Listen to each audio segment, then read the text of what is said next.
Let me try it the visible way. The visible way, I'll take the die, we'll place it in the box, we'll close up the box.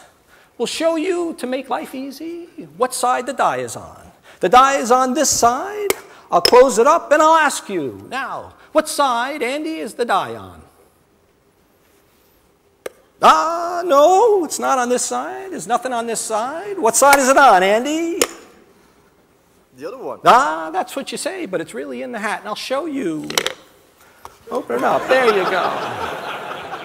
I see you smiling because you're really impressed. You're really impressed. So I'll do it again. What side do you think it's on? You think it's on this side? It's not on this side because you're assuming it's on this side, but it's really in the box. In the hat, I mean, in the hat.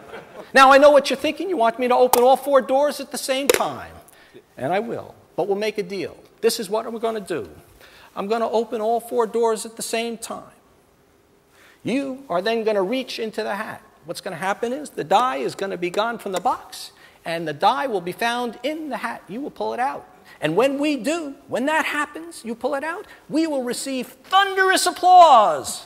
Thunderous applause. All right, let's try it. Are we ready? 1, 2. There's nothing in the box. Can you reach over, Andy, and tell me anything in the hat? The die is in the hat. There's a very specific reason why I do the die box. First, it's a wonderful trick, and it's a true story. And that die box, actually, what happened next changed my life when I was in the magic shop. Because after I saw it done, all I wanted to know, how did you do that trick? And as if reading my mind, Mr. Flosso took the die box, wrapped it in a brown piece of paper, put a little string around it, and handed it to me. And that became my first prop that launched me as a hobbyist in magic. But I said it changed my life in a different way. This was the beginning of the process. The beginning of the process for thinking differently. You see, Mr. Flosso knew.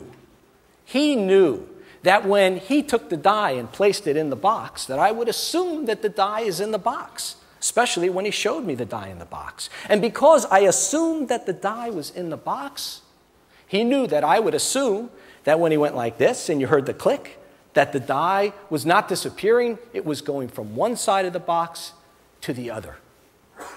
You see, Mr. Flosso understood that magic is the understanding of human behavior and the assumptions that we make. And it is the goal of the magician to get you to follow particular assumptions which lead you away from the secret of the trick. And that is called misdirection. Now, I believe that that happens in business all the time.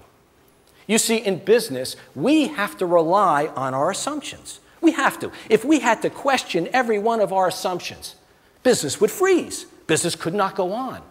But here is the difficulty that we get into. In business, we treat our assumptions as a set of truths, rather than a set of beliefs. And that is where we misdirect ourselves. It happens to the brightest, it happens to the best, it happens to the most brilliant, successful companies in the world.